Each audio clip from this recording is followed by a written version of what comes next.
Halo saudara-saudari yang terkasih dalam Kristus, berjumpa kembali dalam katekese digital singkat hari ini. Hari ini kita akan membahas tema tentang memahami kehidupan gereja perdana. Mari kita simak bersama-sama.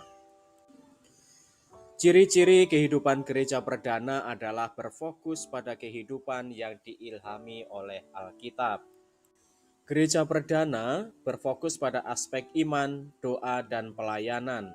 Ini berarti bahwa gereja perdana menekankan pada kehidupan iman yang ditunjukkan dalam Alkitab. Mereka berfokus pada doa karena doa adalah cara untuk berinteraksi dengan Tuhan.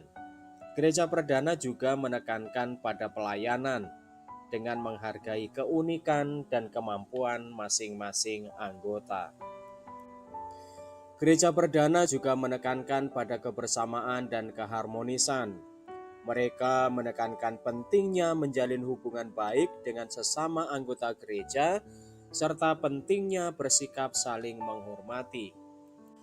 Gereja perdana menekankan pada kesetiaan kepada Tuhan, serta pada kejujuran dan peri kemanusiaan. Mereka juga menekankan pada pentingnya berbagi dan menghargai orang lain. Salah satu ciri lain dari gereja perdana adalah kemampuan mereka untuk mencapai tujuan melalui kerjasama. Mereka menekankan pada pentingnya mencapai tujuan bersama-sama. Gereja perdana juga menekankan pada nilai-nilai persahabatan, serta pentingnya menjaga hubungan baik dengan sesama anggota gereja. Gereja perdana juga menekankan pentingnya komitmen kepada Tuhan dan komitmen untuk membantu orang lain. Mereka menekankan pada pentingnya berbuat baik dan berbuat yang benar. Gereja perdana juga menekankan pada pentingnya menjadi pelayan Tuhan melalui pelayanan kepada sesama. Kehidupan gereja perdana tidak hanya berfokus pada kehidupan iman dan pelayanan, tetapi juga berfokus pada nilai-nilai budaya lokal dan kebudayaan. Mereka menekankan pentingnya menghargai budaya dan menghargai hak-hak orang lain.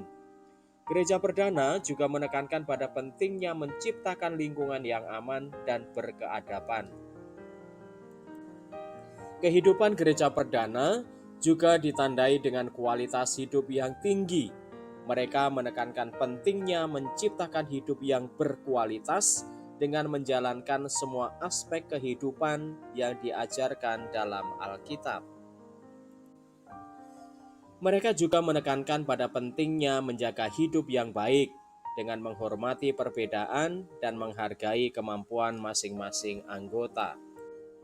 Ciri kehidupan gereja perdana adalah berfokus pada kehidupan yang diilhami oleh Alkitab, pada nilai-nilai persahabatan, pada doa dan pelayanan, pada kebersamaan dan keharmonisan, pada kesetiaan kepada Tuhan, pada nilai-nilai budaya lokal dan kebudayaan, dan pada kualitas hidup yang tinggi.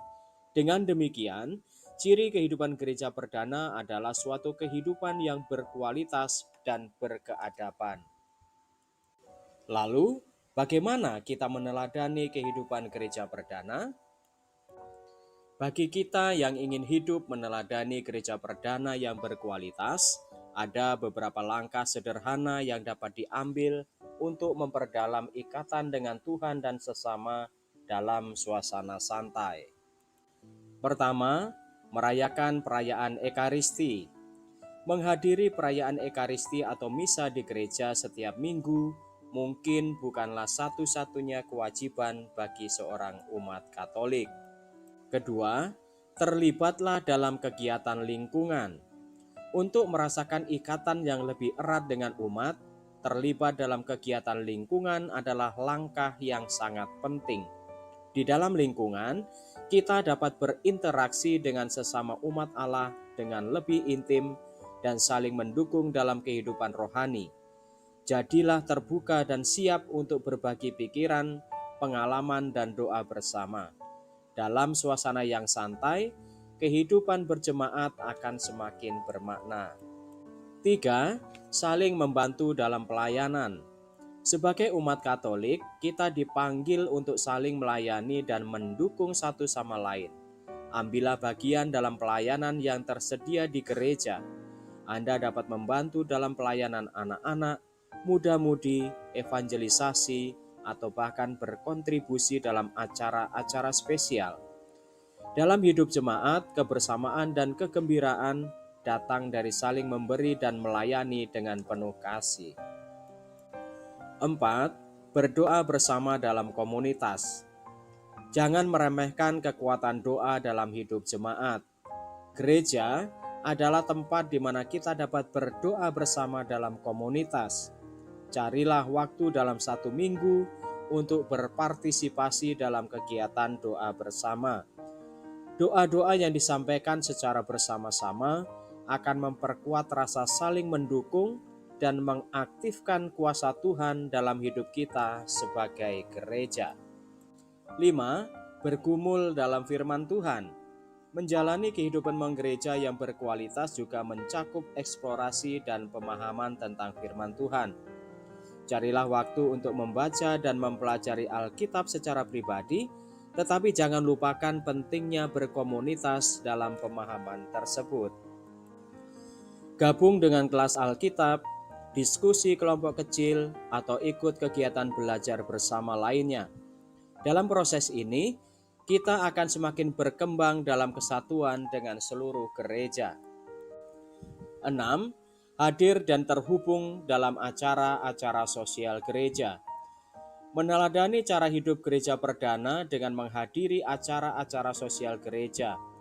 Jadilah bagian dari acara-acara ini, seperti piknik, konser musik, atau kegiatan amal. Melalui acara-acara ini akan terjalin hubungan yang kuat dengan sesama jemaat dalam suasana yang penuh sukacita. Bersenang-senanglah, tertawa bersama, dan buat kenangan indah sebagai jemaat perdana yang hidup rukun. Meneladani cara hidup gereja perdana tidaklah selalu serius dan kaku. Dengan mengikuti tips-tips di atas dalam suasana santai, kita akan mampu menjalin kebersamaan dan menghidupkan kehidupan menggereja yang berkualitas. Segera terlibatlah dalam kelompok kecil, melayani sesama, berdoa bersama, memahami firman Tuhan, serta hadir dalam acara-acara sosial gereja. Jadilah anggota gereja yang hidup rukun dan saling memberkati. Gereja perdana, mengenal dan menghidupi kehidupan bersama. Bagi sebagian besar orang yang baru pertama ikut kegiatan gereja, mungkin merasa sedikit bingung tentang bagaimana cara menghidupi kehidupan bersama dalam gereja tersebut. Terlebih lagi, terdapat banyak peraturan, tradisi, dan norma-norma yang harus dipatuhi. Namun dengan memahami prinsip-prinsip dasar dan komitmen untuk berpartisipasi aktif, hidup dalam gereja bisa menjadi pengalaman yang berharga dan bermanfaat. Terlibat dalam kegiatan gereja. Untuk dapat hidup seperti dalam gereja perdana dengan baik, penting untuk terlibat dalam berbagai kegiatan.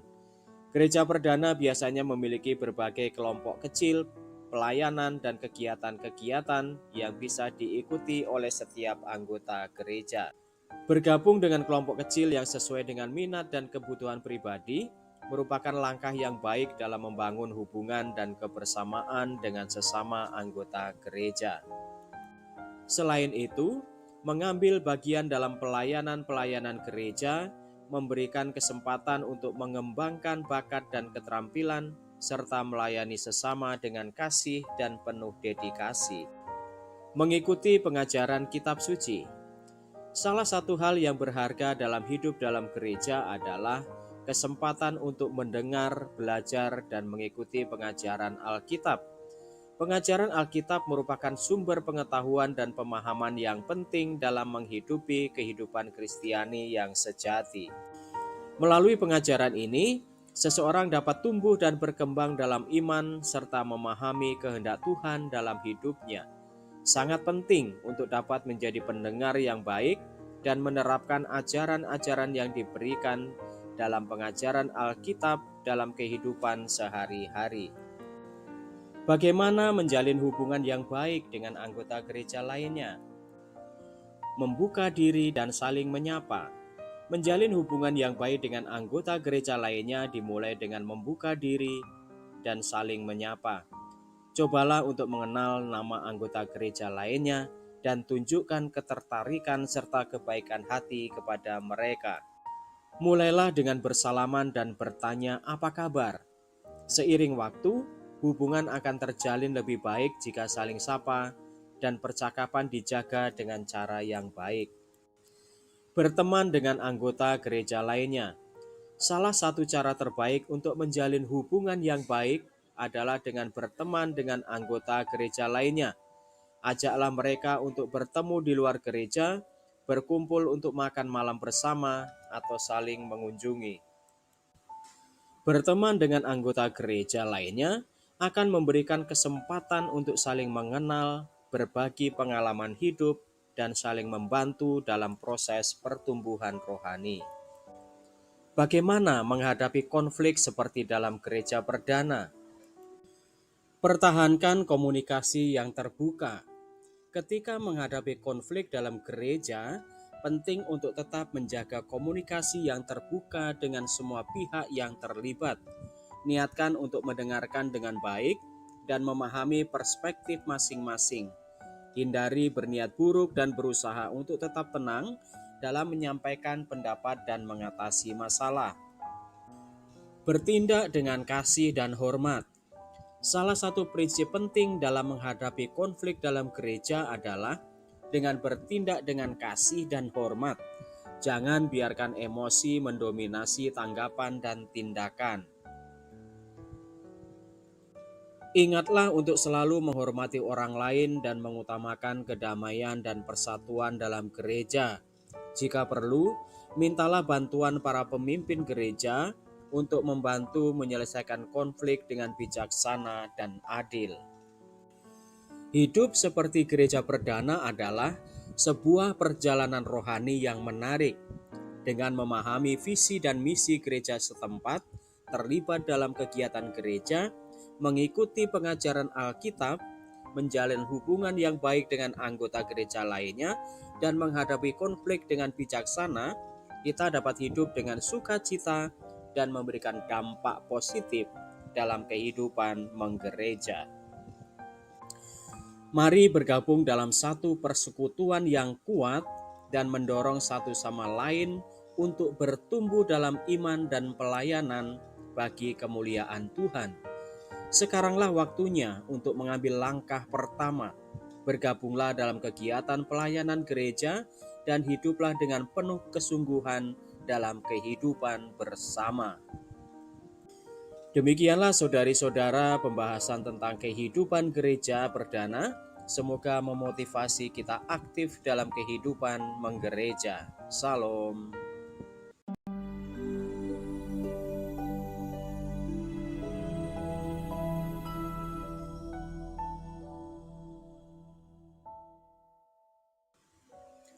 Halo saudara-saudari yang terkasih dalam Kristus, berjumpa kembali dalam katekesi digital singkat hari ini.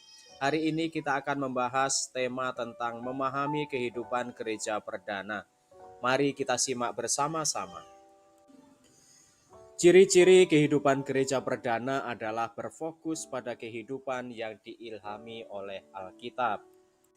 Gereja perdana berfokus pada aspek iman, doa, dan pelayanan.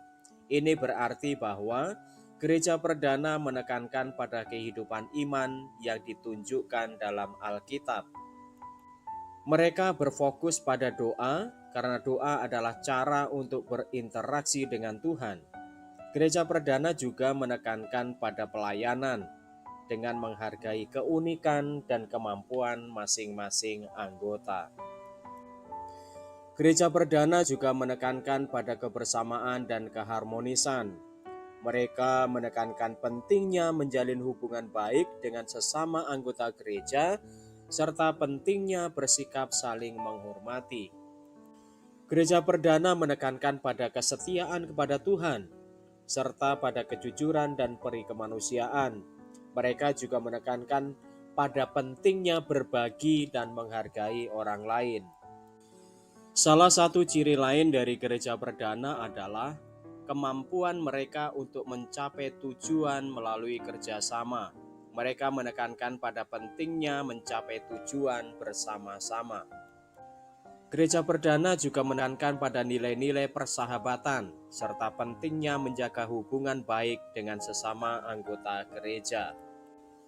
Gereja perdana juga menekankan pentingnya komitmen kepada Tuhan dan komitmen untuk membantu orang lain. Mereka menekankan pada pentingnya berbuat baik dan berbuat yang benar. Gereja perdana juga menekankan pada pentingnya menjadi pelayan Tuhan melalui pelayanan kepada sesama. Kehidupan gereja perdana tidak hanya berfokus pada kehidupan iman dan pelayanan, tetapi juga berfokus pada nilai-nilai budaya lokal dan kebudayaan. Mereka menekankan pentingnya menghargai budaya dan menghargai hak-hak orang lain. Gereja perdana juga menekankan pada penting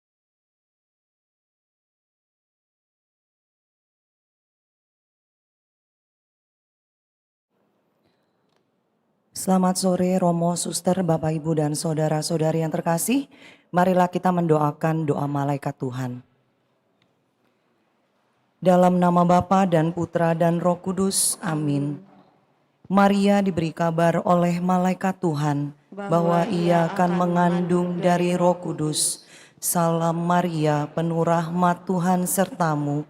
Terpujilah engkau di antara wanita, dan terpujilah buah tubuhmu Yesus. Santa Maria Bunda Allah, doakanlah kami yang berdosa ini, sekarang dan waktu kami mati. Amin. Aku ini hamba Tuhan, terjadilah padaku menurut perkataanmu. Salam Maria, penuh rahmat Tuhan sertamu. Terpujilah engkau di antara wanita, dan terpujilah buah tubuhmu Yesus. Santa Maria Bunda Allah, doakanlah kami yang berdosa ini, sekarang dan waktu kami mati. Amin. Sabda sudah menjadi daging dan tinggal di antara kita. Salam Maria, penuh rahmat Tuhan sertamu. Terpujilah engkau di antara wanita, dan terpujilah buah tubuhmu Yesus. Santa Maria Bunda Allah, doakanlah kami yang berdosa ini, sekarang dan waktu kami mati. Amin. Doakanlah kami ya Santa Bunda Allah, supaya kami dapat menikmati janji Kristus. Marilah berdoa. Ya Allah, karena kabar malaikat kami mengetahui bahwa Yesus Kristus Putramu menjadi manusia.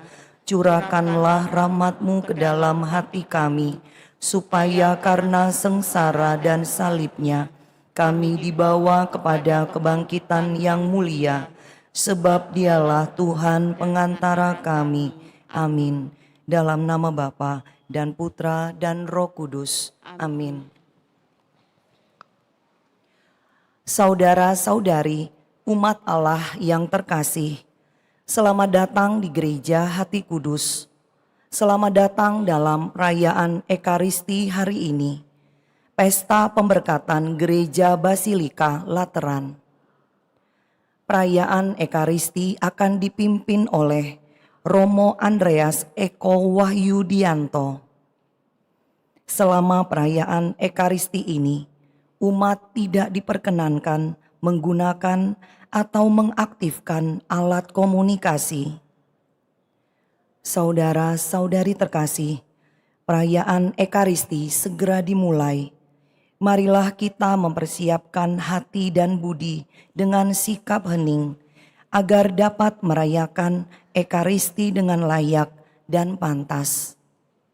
Mari kita nyanyikan lagu pembuka. Kepada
Saudara-saudari yang terkasih, marilah dalam perayaan Ekaristi hari ini kita berdoa, memohon kebahagiaan abadi bagi Mama Lydia Asna, Acuanto SH, IR Syahril, Tante Rohana Ellen dan Andreas, juga bagi Mama Lim Mei Chen yang dipanggil Tuhan 40 hari yang lalu. Kita bawa doa-doa kita dalam perayaan Ekaristi hari ini. Dalam nama Bapa dan Putra dan Roh Kudus.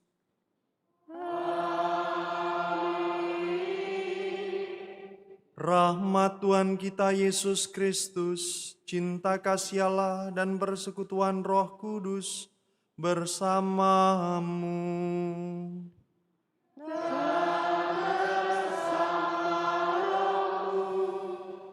Saudara-saudari yang terkasih, minggu ini kita merayakan pesta pemberkatan Gereja Basilik Lateran. Hari ini dirayakan pesta itu, gedung gereja ini dipersembahkan kepada Santo Yohanes Pembaptis dan menjadi gereja katedral Paus sebagai uskup Roma. Gereja ini didirikan oleh Paus Silvester pada tahun 324. Dan gereja ini adalah induk dan kepala semua gereja di Roma dan di seluruh dunia. Gedung gereja memang penting dalam rangka pengungkapan iman yang kita rayakan dalam Ekaristi sebagai tempat berkumpul umat beriman. Bahwa kemudian sebagai bangunan menjadi indah besar dan megah, layak juga disyukuri. Tetapi gereja sebagai gedung belumlah menjadi yang terpenting, karena yang paling penting adalah gereja sebagai umat Allah.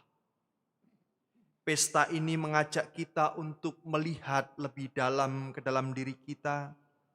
Apakah benar gereja kita merupakan rumah doa, di mana orang-orang dapat berdoa dan bertemu dengan Tuhan?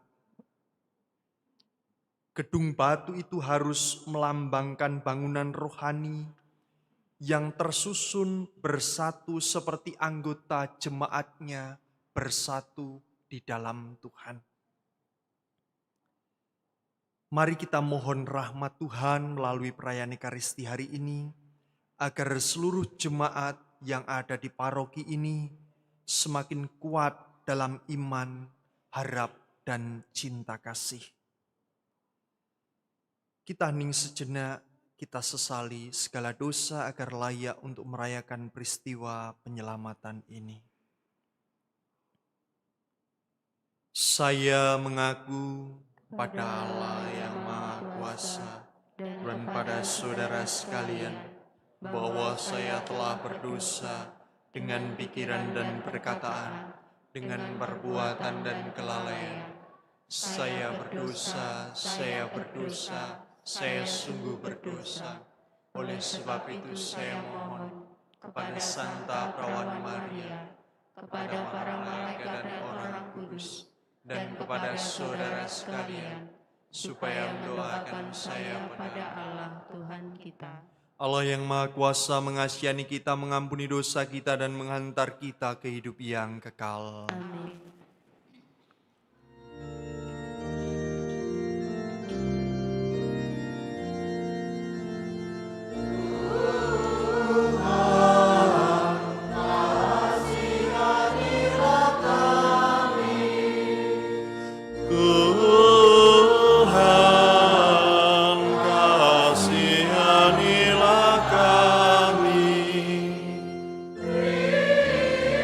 Kristus kasih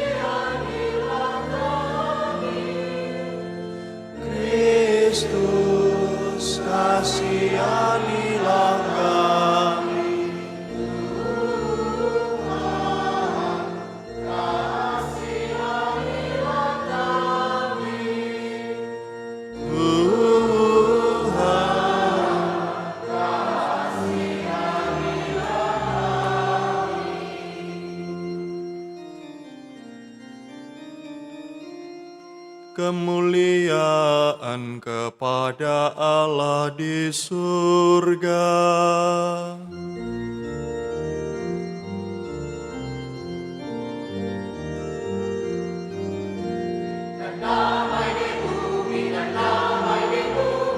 Kepada orang yang berkenan padanya, kami memuji Dikau, kami meluhurkan Dikau, kami menyembah Dikau, kami memuliakan Dikau.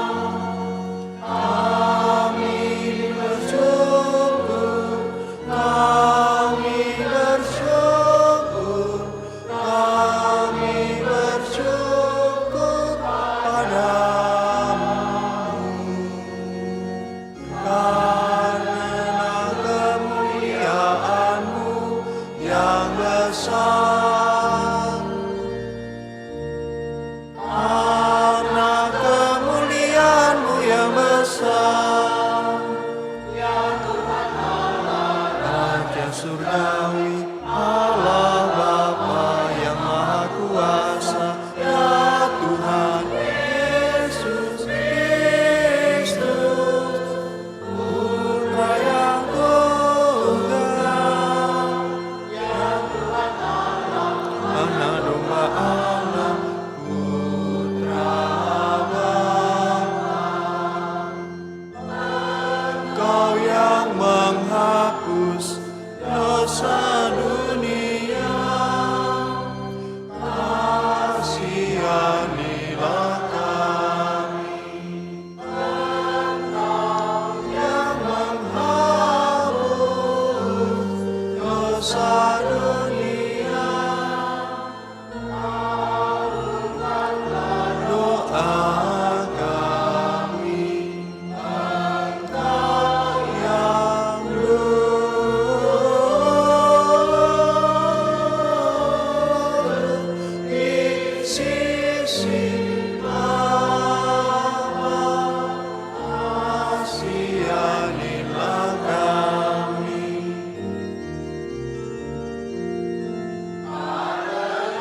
Hanya Engkaulah kudus, hanya Engkaulah Tuhan, hanya Engkaulah Maha Tinggi, ya Yesus Kristus. Bersama Roh Kudus, bersama Roh Kudus, dalam kemuliaan Allah Bapa, dalam kemuliaan Allah Bapa.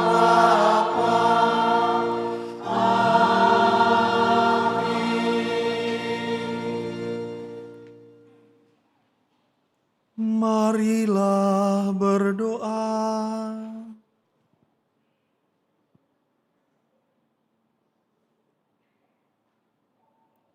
Ya Allah, dari batu-batu hidup dan terpilih, Engkau telah menyiapkan tempat tinggal yang kekal bagi keagungan-Mu. Lipat gandakanlah di dalam gereja-Mu anugerah roh yang telah Engkau berikan, agar umat yang setia kepadamu senantiasa bertambah. Dengan pengantaraan Tuhan kami Yesus Kristus Putramu, yang hidup dan berkuasa bersama Dikau dalam persatuan Roh Kudus, Allah sepanjang segala masa. Amin. Kita dengarkan sabda Tuhan.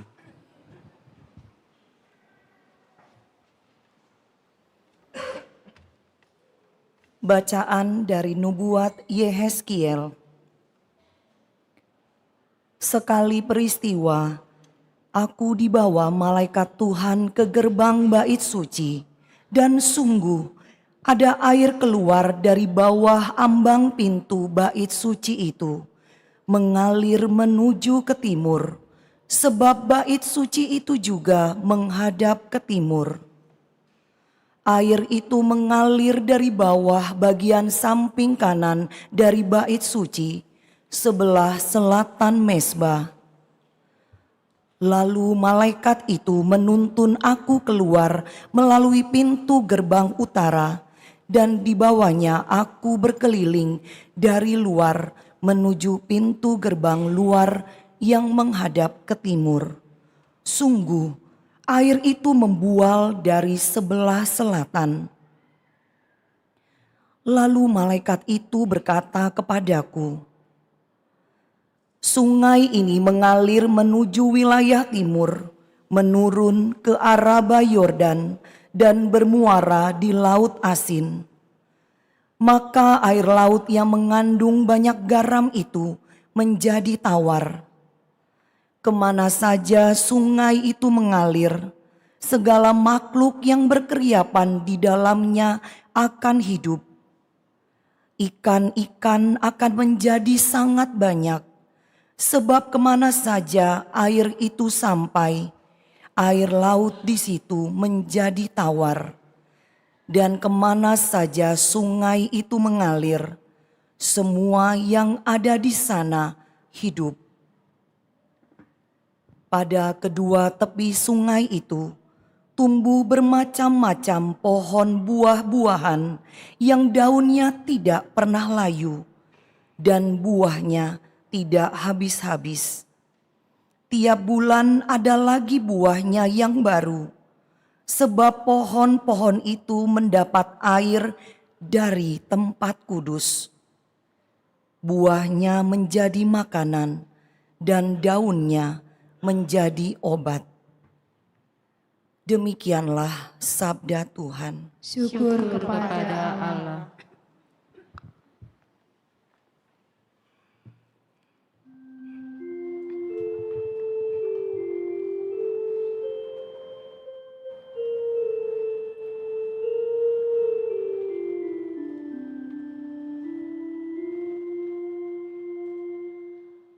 Kota Allah yang maha tinggi disukakan oleh aliran sungai. Kota Allah yang maha tinggi disukakan oleh aliran sungai.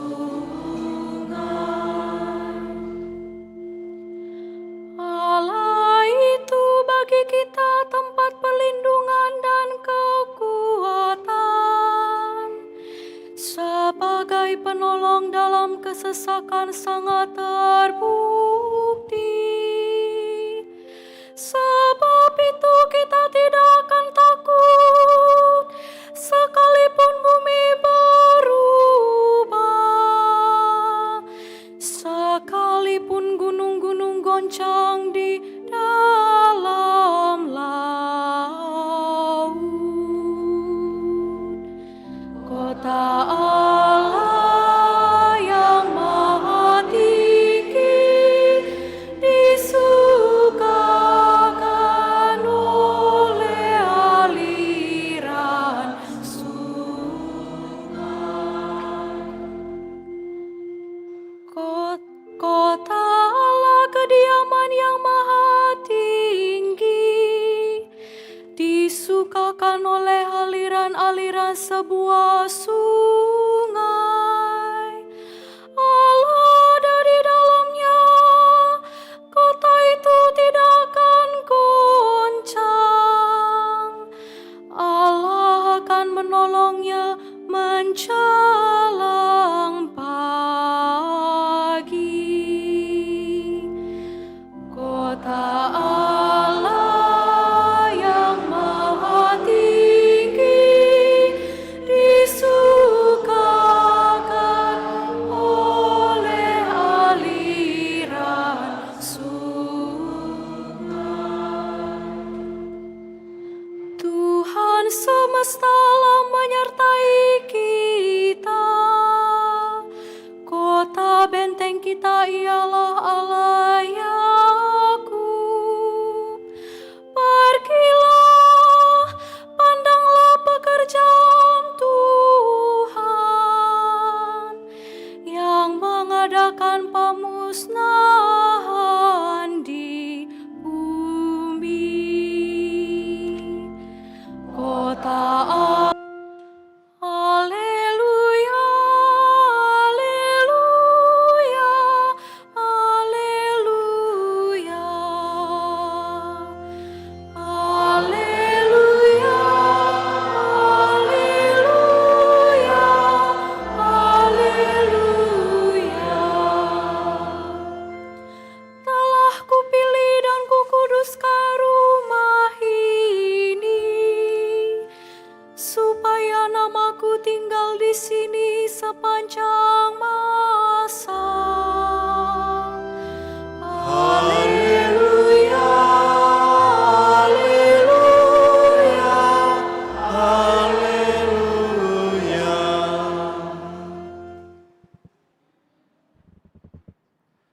Tuhan bersamamu dan bersama rohmu.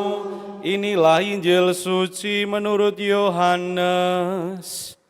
Dimuliakanlah Tuhan.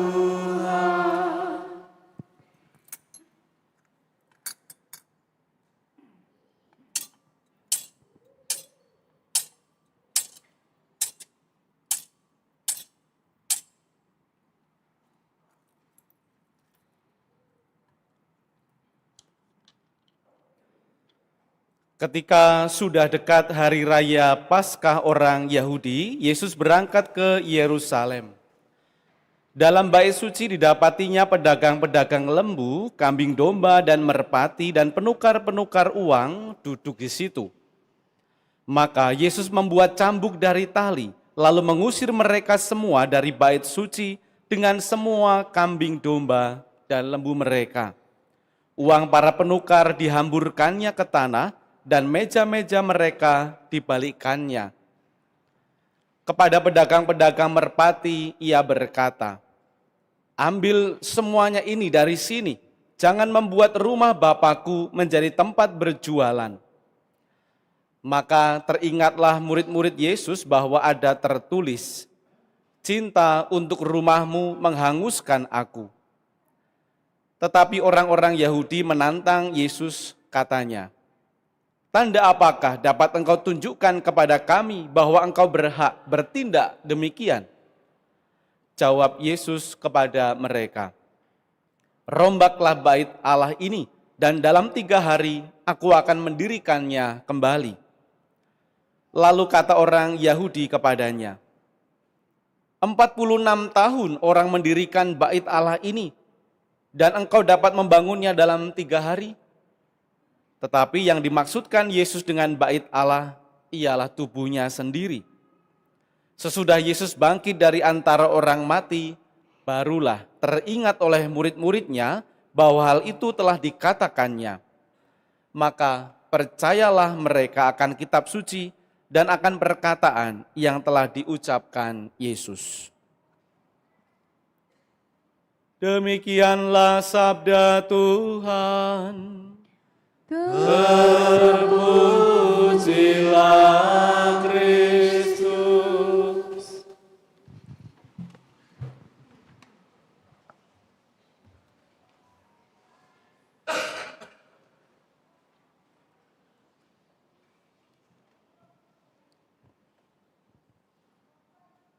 Saudara-saudari yang terkasih, pada hari ini kita merayakan pesta pemberkatan Gereja Basilik Lateran. Seperti yang didengarkan dalam pengantar tadi, bahwa gereja ini menjadi induk dan kepala semua gereja di Roma dan di seluruh dunia.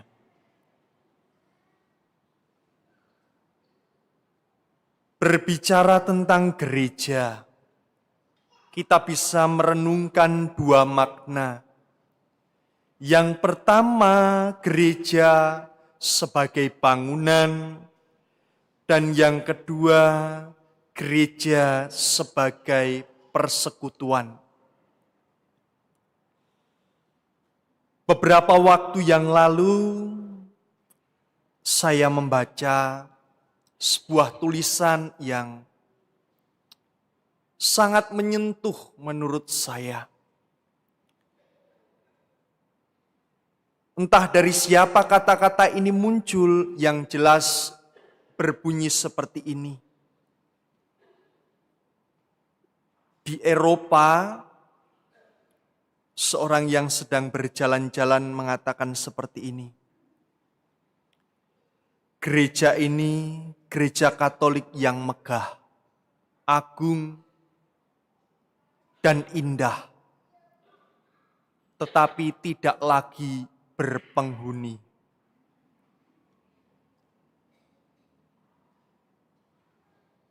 Lalu di lain kesempatan,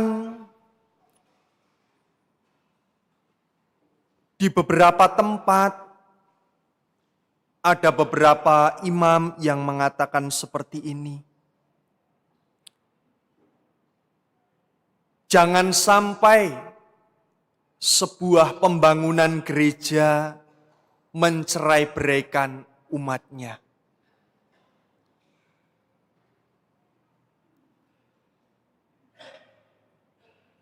Mari kita sejenak melihat apa fungsi gereja bagi kita pribadi.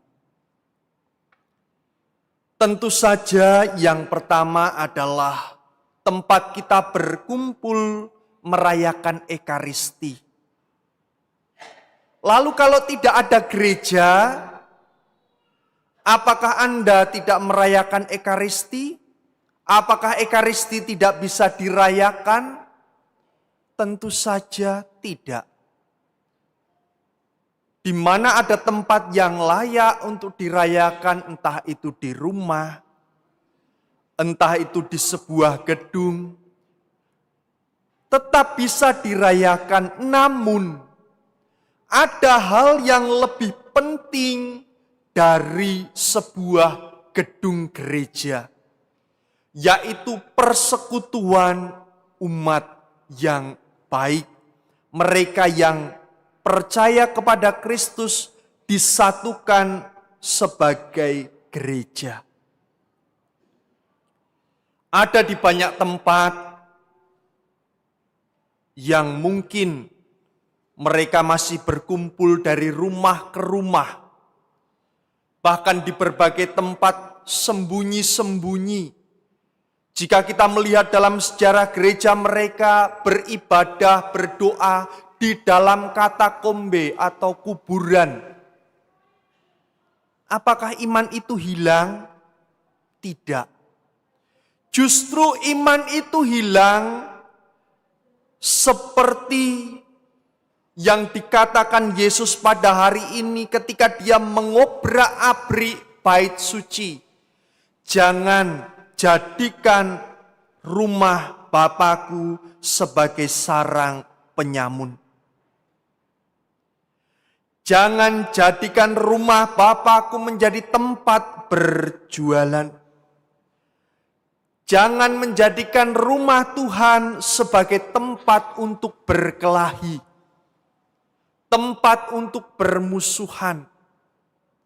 Sebaliknya, jadikanlah tempat Tuhan di mana rumah Tuhan ini menjadi tempat orang bertemu, berhubungan baik dengan Tuhan dan sesamanya. Mari kita bertanya dalam hati kita masing-masing, untuk apa gereja bagi saya? Hanyakah sekedar untuk datang lalu pergi? Atau hanya sekedar untuk mendinginkan diri sementara? Atau memang menjadi tempat perjumpaan yang baik, tidak hanya saya dengan Tuhan, tetapi juga tempat saya berjumpa dengan sesama. Semoga gereja kita tidak hanya menjadi bangunan yang indah, tetapi tempat keindahan itu tumbuh. Semoga berkat Tuhan hadir bagi kita sekalian. Amin.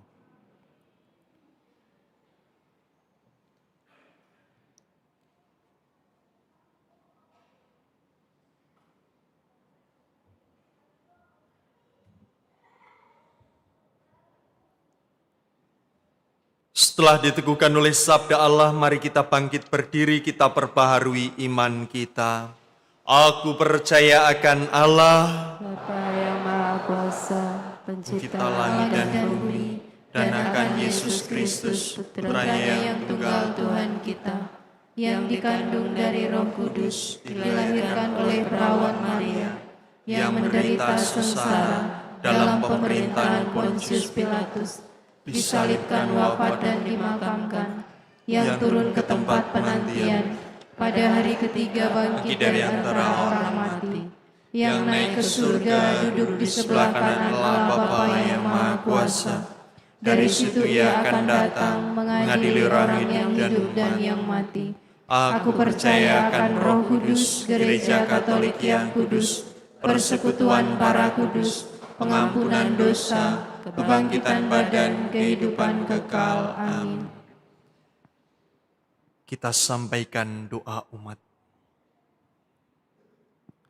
Ada tertulis, cinta untuk rumahmu menghanguskan aku. Begitu besar cinta Kristus kepada kita yang adalah gereja, bait suci yang hidup. Marilah kita panjatkan doa kepada Allah Bapa, agar Ia selalu tinggal di tengah-tengah kita. Kabulkanlah doa kami ya Tuhan, bagi Bapa Suci dan para uskup. Ya Bapa, semoga Bapa Suci dan para uskup menjadi ahli bangunan yang cakap untuk membangun gereja, sehingga menjadi bait Allah yang suci, serta menjadi tanda kerahiman Allah bagi manusia. Marilah kita mohon. Kabulkanlah doa kami ya Tuhan.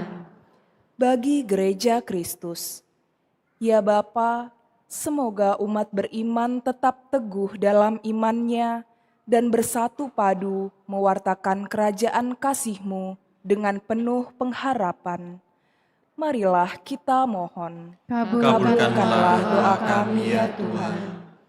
Bagi orang-orang yang menderita, ya Bapa, semoga kami tergerak untuk selalu mencintai dan menolong orang-orang yang menderita, sebab di dalam diri mereka pula Engkau berkenan tinggal dan mewartakan kerajaan kasih-Mu.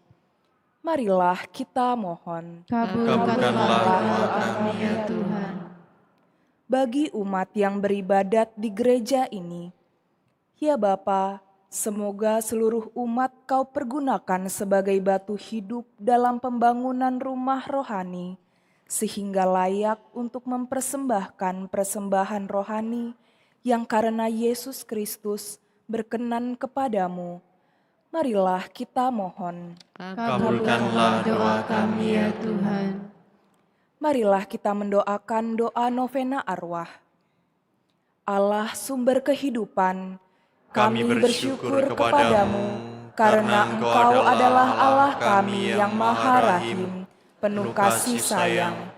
Engkau adalah awal dan akhir hidup ini, segala-galanya berasal dari kerahiman-Mu dan akan kembali ke pangkuan-Mu juga.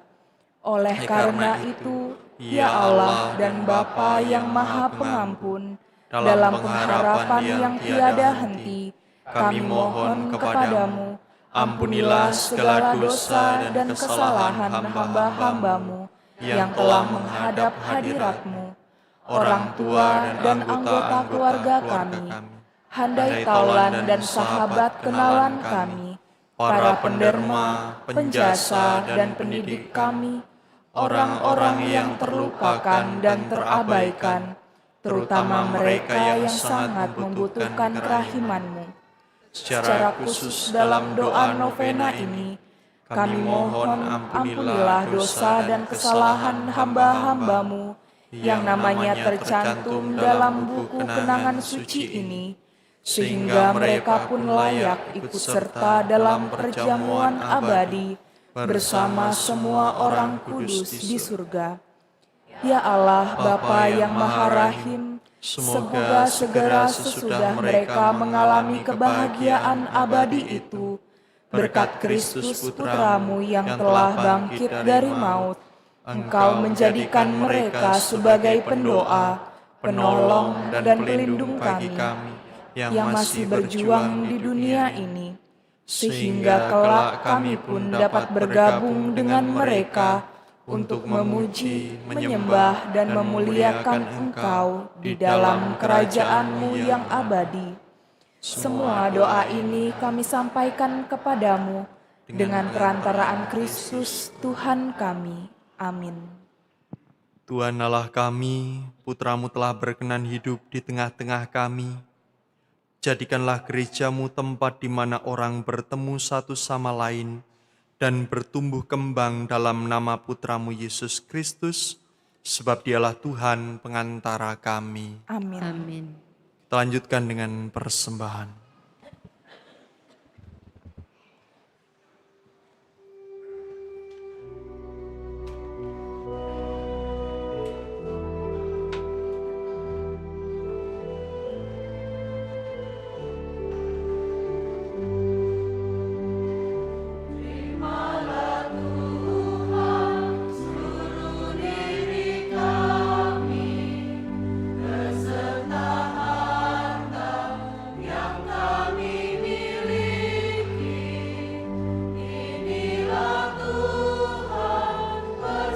Pujilah Kau ya Tuhan Allah semesta alam, sebab dari kemurahan kami menerima roti yang kami persembahkan kepadamu, hasil bumi dan usaha manusia menjadi santapan kehidupan.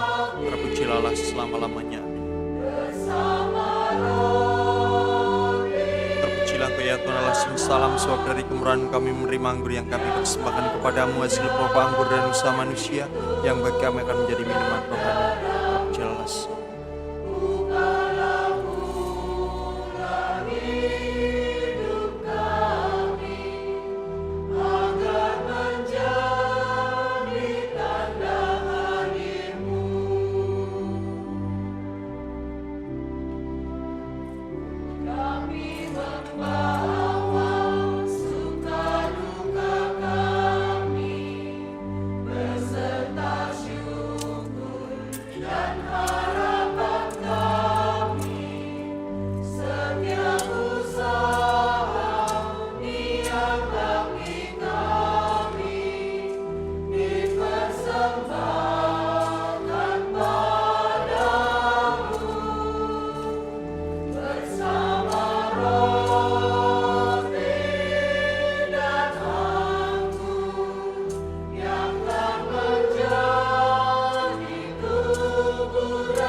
Berdoalah saudara-saudari supaya persembahanku dan persembahanmu berkenan padalah Bapa yang Maha Kuasa. Semoga persembahan ini diterima demi kemuliaan Tuhan dan keselamatan kita, serta seluruh umat Allah yang kudus. Ya Allah, terimalah persembahan yang kami unjukkan ini dan anugerahkanlah kepada kami yang memohon kepadamu daya sakramen yang menyelamatkan dan buah dari doa-doa yang kami harapkan, dengan pengantaran Kristus Tuhan kami. Amin.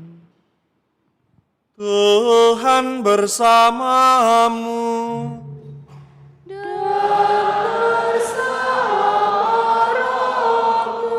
Marilah mengarahkan hati kepada Tuhan.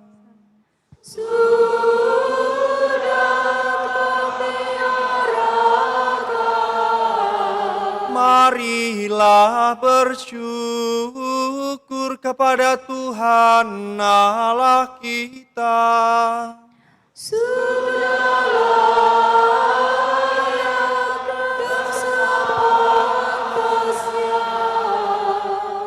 Sungguh pantas dan benar, layak dan menyelamatkan bahwa kami selalu dan dimanapun bersyukur kepadamu Tuhan, Bapa yang kudus, Allah yang maha kuasa dan kekal. Karena kasih-Mu Engkau berkenan tinggal di rumah doa ini, agar dengan bantuan rahmat-Mu yang hangat, Engkau menjadikan kami kenisah Roh Kudus, yang memancarkan kecemerlangan hidup yang suci. gereja itu yang hadir secara tersamar dalam kenisah yang tak kelihatan, terus-menerus Engkau kuduskan menjadi mempelai Kristus, agar sebagai ibu yang bahagia karena anaknya yang banyak, ia ditempatkan dalam kemuliaan-Mu di surga. Dari sebab itu, bersama para kudus dan semua malaikat, kami memuji Dikau dengan tak henti-hentinya bernyanyi.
Sungguh kuduslah Engkau Tuhan, sumber segala kekudusan, maka kami mohon, kuduskanlah persembahan ini dengan pencurahan Roh-Mu, agar bagi kami menjadi tubuh dan darah Tuhan kami Yesus Kristus.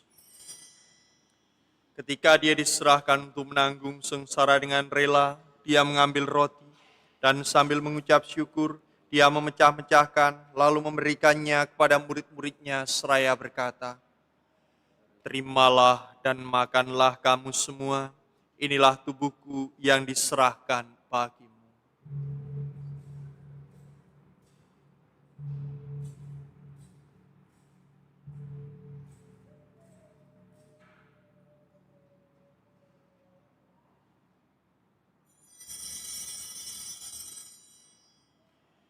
Demikian pula sesudah perjamuan, Dia mengambil piala. Sekali lagi Dia mengucap syukur kepadamu, memberikannya kepada murid-murid-Nya seraya berkata, "Terimalah dan minumlah kamu semua, inilah piala darahku, darah perjanjian baru dan kekal, yang ditumpahkan bagimu dan bagi semua orang demi pengampunan dosa. Lakukanlah ini sebagai kenangan akan daku."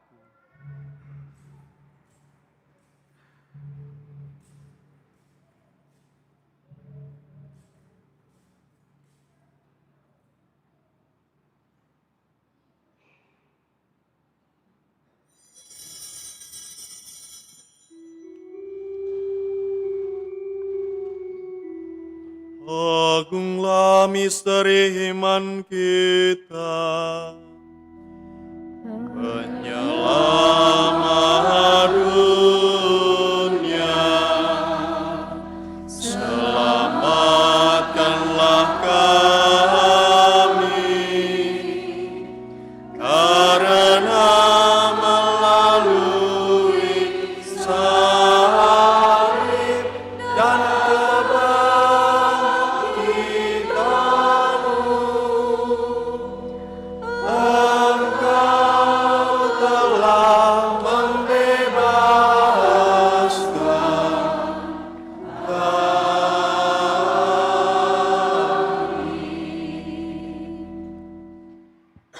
sambil mengenangkan Bapa dan kebangkitan Kristus, kami mempersembahkan kepadamu Bapa, roti kehidupan dan piala keselamatan. Kami bersyukur sebab kami Engkau anggap layak menghadap Engkau dan berbakti kepadamu. Dan kami mohon semoga kami yang menerima tubuh dan darah Kristus dihimpun menjadi satu umat oleh Roh Kudus. Tinggallah Tuhan akan gereja-Mu yang tersebar di seluruh bumi agar Engkau menyempurnakannya dalam cinta kasih. dalam persatuan dengan Paus Leo ke-14 dan Uskup Agung kami Yohanes Emeritus Aloysius serta semua rohaniwan.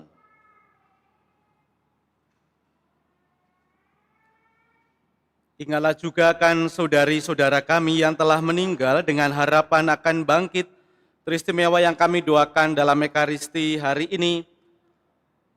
Bagi kedamaian abadi Mama Lydia Asna, Akwanto Sakril, Rohana Ellen Andreas, Lim Mason, dan juga saudari-saudara kami yang namanya tercantum dalam buku yang kami doakan dalam novena ini. Juga akan semua orang yang telah berpulang dalam kerahiman-Mu, terimalah mereka dalam cahaya wajah-Mu. Kami mohon kasihanilah kami semua agar kami Engkau terima dalam kebahagiaan abadi bersama Santa Perawan Maria Bunda Allah, Santo Yosef mempelainya, para rasul dan semua orang kudus sepanjang masa yang hidupnya berkenan padamu. Semoga kami pun Engkau perkenankan turut serta memuji dan memuliakan Dikau dengan pengantaran Yesus Kristus Putra-Mu.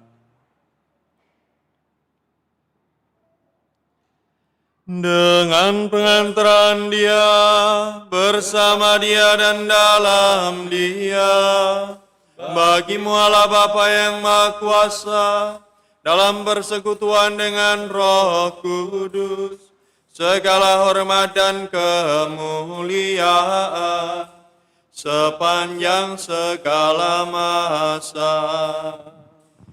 Amin.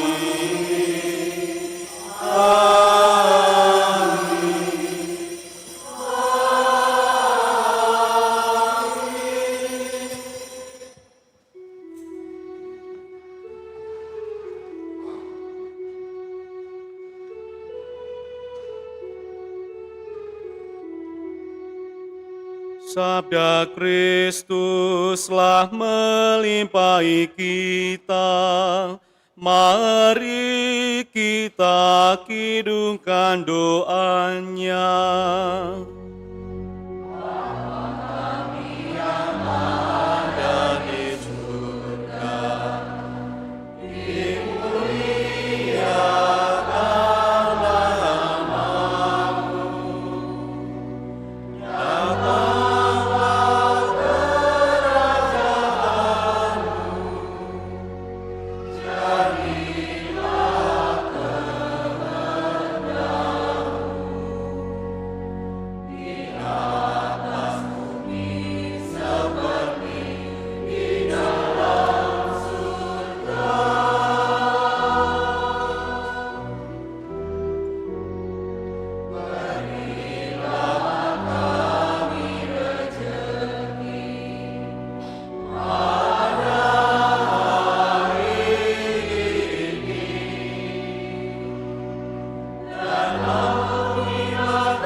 Tuhan Yesus Kristus, Engkau telah bersabda kepada para rasul-Mu, damai-Ku kutinggalkan bagimu, damai-Ku kuberikan kepadamu.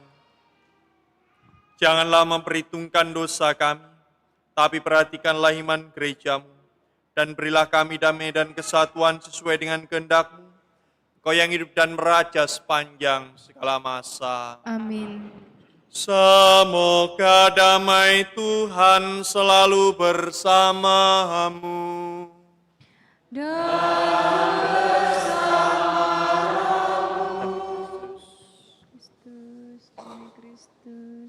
Kristus.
Saudara-saudari yang terkasih, lihatlah, inilah anak domba Allah. Lihatlah dia yang menghapus dosa dunia. Berbahagialah kita yang diundang ke perjamuan anak domba. Tuhan, saya tidak pantas Engkau datang pada saya, tetapi bersabdalah saja, maka saya akan sembuh. Tubuh dan darah Kristus melindungi kita sampai ke hidup yang kekal. Amin.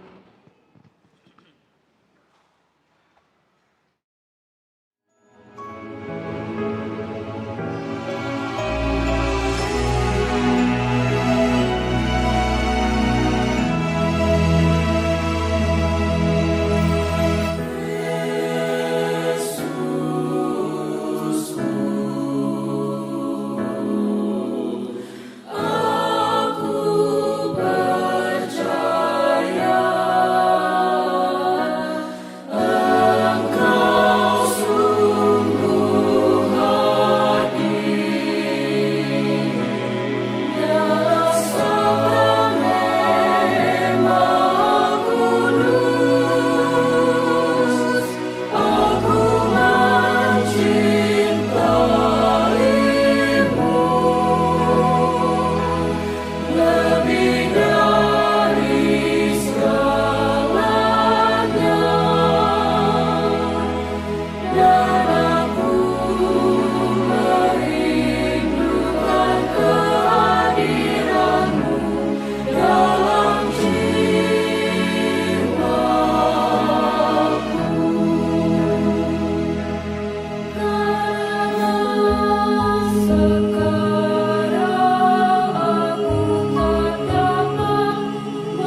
Bagaikan batu-batu hidup kamu dibangun menjadi bangunan rohani imamat kudus.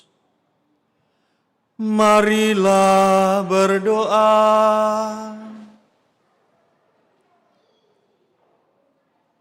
Ya Allah, Engkau menghendaki agar kerajaan-Mu hadir secara tersamar dalam gereja-Mu sebagai tanda di dunia ini. Kami mohon, semoga dengan mengambil bagian dalam sakramen ini, Engkau menjadikan kami kenisah rahmat-Mu dan memperkenankan kami memasuki kediaman-Mu yang mulia dengan pengantaran Kristus Tuhan kami. Amin. Kita dengarkan pengumuman.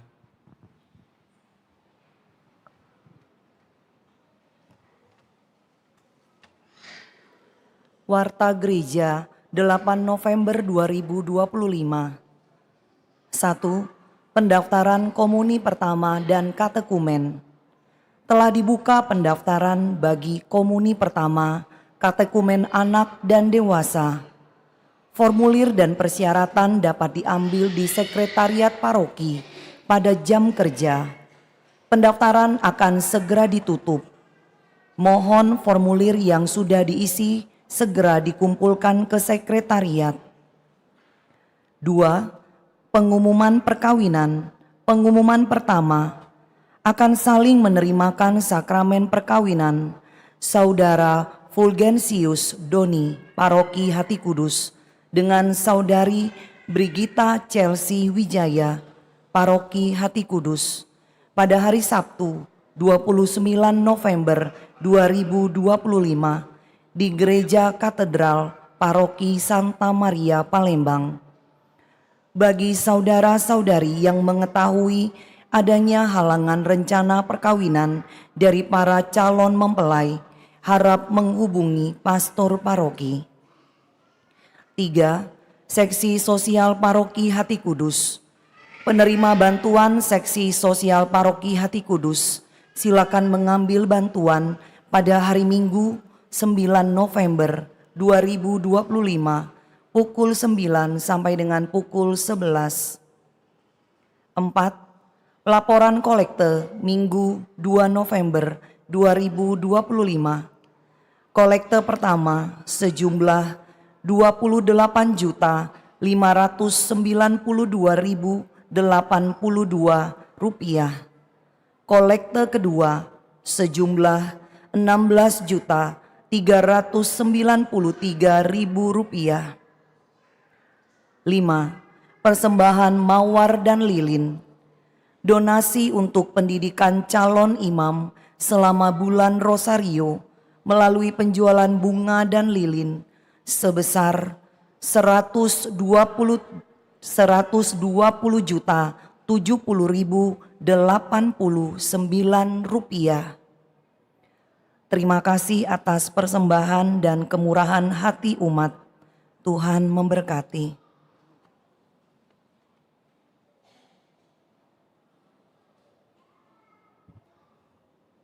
Saudari-saudara yang dikasihi Yesus, selamat malam. Di tengah-tengah kita ada dua orang romo ini ya. Dua-duanya mungkin tidak asing, yang satu sebelah ujung pernah tahu ya? Pernah ada di katedral sebagai romo paroki di sana, Romo Sukino. Romo Sukino sekarang tugas di seminari. Dan yang satunya yang memimpin Ekaristi hari ini Romo Eko Wahyu. Eko Wahyu Dianto. Versi yang lain dari yang ada di Bandung ya. Ini Eko Wahyu. Dibaptis nggak Romo? Andreas. Oh, baptisnya punya Andreas namanya. Andreas Eko Wahyu Dianto. Nah, Romo Eko, panggilan akrabnya ini dari sekarang bertugas di Kuasi Paroki Santa Maria Tebu. Pernah dengar Tebu? Masih ada di peta, pokoknya di sekitar Jambi provinsinya. Nah, akan menjelaskan 1-2 hal terkait tadi di depan diberi kertas putih berongga. Iya enggak? Ada rongganya. Nah, nanti Romo Eko akan menjelaskan itu apa gitu ya. Maka Dengan penuh syukur, penuh hormat, kami persilakan Romo Eko untuk menyampaikan sesuatu oleh-oleh barangkali dari kuasi paroki Tebo. Silakan. Terima kasih Romo Indra, juga seluruh Romo yang ada di Paroki Hati Kudus Palembang ini, Dewan Paroki, yang memperkenankan kami untuk datang. Taulah Bapak Ibu semua kalau kami datang ngapain ya. Saat ini kami akan memperkenalkan diri. Nama saya Romo Andreas Eko Wahyudianto, biasa dipanggil Romo Adam. Adam artinya anak pedalaman orang Kubu yang dari Jambi. Maka ingat, Adam anak pedalaman, seperti itu. Saya saat ini bertugas sebagai pastor kepala kuasi paroki Santa Perawan Maria Bunda Gereja Tebo. Di mana Tebo tempat lahirnya Romo Kino. Ya, jadi Tebo adalah tempat lahirnya Romo Kino. Tempat keluarganya lah, kalau lahirnya sepertinya di Jawa, tapi keluarga besar Romo Kino di Tebo semuanya di kuasi ini. Dan sejak tahun 2023, kuasi ini oleh Bapak Uskup dibentuk, dikembangkan dari paroki Muara Bungo, meliputi sebagian besar Kabupaten Tebo, Jambi, di tepi Sungai Batanghari lah. Jadi mulai tahun 2023 bulan November kami ada di sana 2 orang romo. Saat ini ada 2 orang romo dan 1 orang frater calon diakon di sana. Saat ini kami sedang pembangunan gereja. Ketika dibentuk dulu belum ada gerejanya, hanya hutan, hanya tanah yang masih banyak pohon-pohon, sampai sekarang juga seperti itu, dan sedang dalam proses pembangunan. Dan di awal kami datang, kami juga belum punya pastoran. Kami tinggal di sebuah ruko, rumah toko ukuran 4x8, disekat triplek untuk 2 kamar, yang lain plong. Disitulah Romo melayani 1.100 umat di 9 stasi di Kabupaten Tebo. Jadi hampir selama 1 tahun kami tinggal di ruko dan sambil mulai membangun gereja. Dan kalau Bapak Ibu nanti lihat ada sebuah video sebenarnya, itu nanti akan ada bagaimana bentuknya. Romo Sigit pernah ke sana.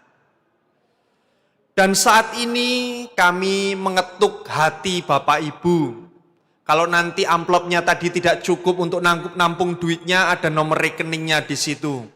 Siapa tahu, Romo amplopnya kurang besar, seperti itu ya. Silahkan nomor rekeningnya diketik, nomor HP saya ada di situ. Jika ingin membantu, saat ini yang kami butuhkan, gereja sudah bisa dipakai, karena sebelum gereja itu dipakai kami di tenda. Tendanya pun yang ngasih Romo Kino, bekasnya katedral. Itu kami untuk misa. Dan pastoran sekarang menggunakan kapel kecil, bekas kapel yang lama kami sekat-sekat, sementara di sana kami ada di pastoran itu, di bekas kapel kecil yang digunakan umat. Dan saat ini sedang proses untuk pembangunan menara dan juga penyelesaian gedung gereja. Kami masih butuh keramik, masih butuh kaca patri, masih butuh kursi, masih butuh banyak hal untuk mengisi gereja itu. Maka nanti kalau Bapak Ibu ingin membantu keramik, membantu kursi, ya 1-2 buah, ya boleh nanti memberitahu saya. Dengan senang hati saya jawab teleponnya. Dan saat ini kami bersama rombongan datang ingin memohon, ya kita kan saudara Bapak Ibu ya, kalau lagi butuh memang ya seperti inilah kami mengaku, entah saudara dari mana selama ini, kemana dan sebagainya. Karena kami butuh, maka kami mendatangi saudara-saudari kami yang ada di Paroki Hati Kudus ini. Dan perkembangan di Kabupaten Tebo cukup bagus, maka di sana direncanakan akan ada 1 atau 2 paroki bahkan. Dari awalnya kami cuma 5 keluarga, saat ini di pusat sudah ada sekitar 80-an keluarga di pusat Kuasi. Dan itulah yang bergotong royong, bahu-membahu untuk membangun gereja. Maka silahkan dilihat amplopnya, dan kalau tertarik silahkan diisi, dan kalau belum tertarik silahkan dibawa ke rumah. Siapa tahu nanti ada rezeki lebih, boleh di-scan, boleh diketik nomor rekeningnya untuk kami. Kalau mau secara pribadi mendatangi, bisa nanti menghubungi Romo Indra atau Romo Paroki yang ada di sini, atau bisa langsung kepada saya nanti menjumpai. Kata Romo Indra itu tadi, yang datang sore ini ada bos-bos juga, ada yang punya duit banyak, seperti itu. Ditunjuk tadi satu-satu lewat jendela di atas sana. Itu Pak si A, Pak si B, kalau mau minta bantuan itu. Nah, seperti itu. Semoga yang ditunjuk Romo Indra tadi merasalah ya, walaupun tidak perlu saya sebutkan. Terima kasih boleh hadir, boleh berbagi berkat. Saya yakin sesuai dengan tema Ekaristi hari ini, yaitu Basilika Gereja, salah satu pusat paroki yang ada di Jambi adalah di Tebo, yang kemungkinan nanti akan menjadi keuskupan Jambi. Maka peran Bapak Ibu besar atau kecil, saya yakin akan membantu kami. Maka semoga ini bukan kami meminta, tapi kami berbagi berkat. Berbagi berkat kepada Bapak Ibu untuk ikut ambil bagian dalam pembangunan rumah Tuhan. Gerejanya ukuran 15 kali 35, tidak besar. Itu pun kalau umatnya datang semua juga belum sanggup untuk menampung. Tetapi untuk pertama ini, pasti bantuan Bapak Ibu akan berguna bagi kami semua. Dari sana sudah ada 4 romo, 4 suster, dan masih ada beberapa frater yang sedang dalam proses pendidikan, yang pasti juga merupakan buah-buah dari Gereja Tebo untuk pelayanan gereja di Keuskupan Agung Palembang ini. Terima kasih atas kesempatannya, dan jangan segan-segan untuk mengisi banyak-banyak ya. Terima kasih Romo Indra, sekian tambahan dari saya. Mari kita bangkit berdiri, kita mohon berkat Tuhan. Tuhan bersamamu dan bersama rohmu.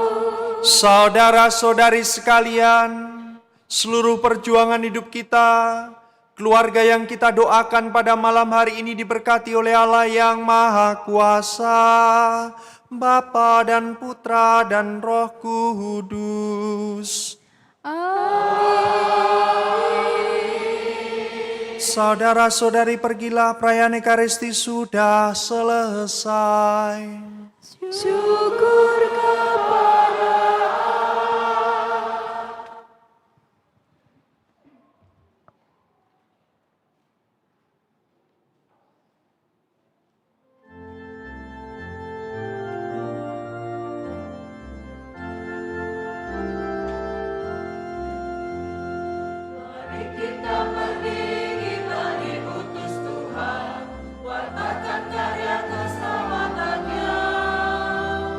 Mari kita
Salam damai Kristus dari kami umat Kuasi Paroki Santa Perawan Maria Bunda Gereja Tebo.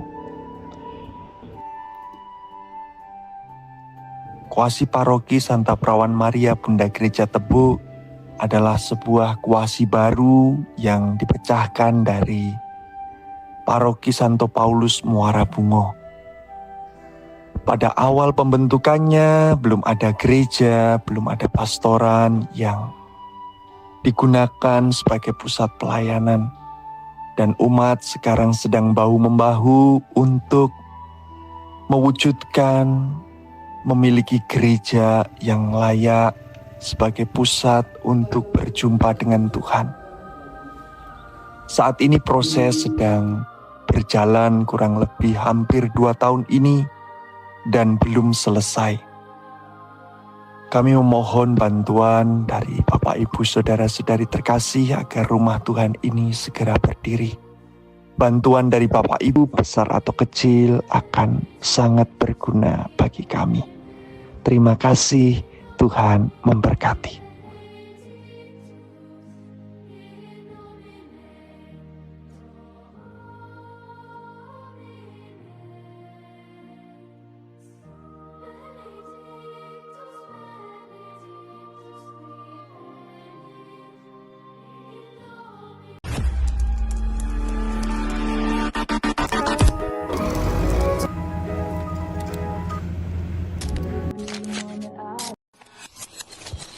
Salam damai Kristus dari kami umat Kuasi Paroki Santa Perawan Maria Bunda Gereja Tebo.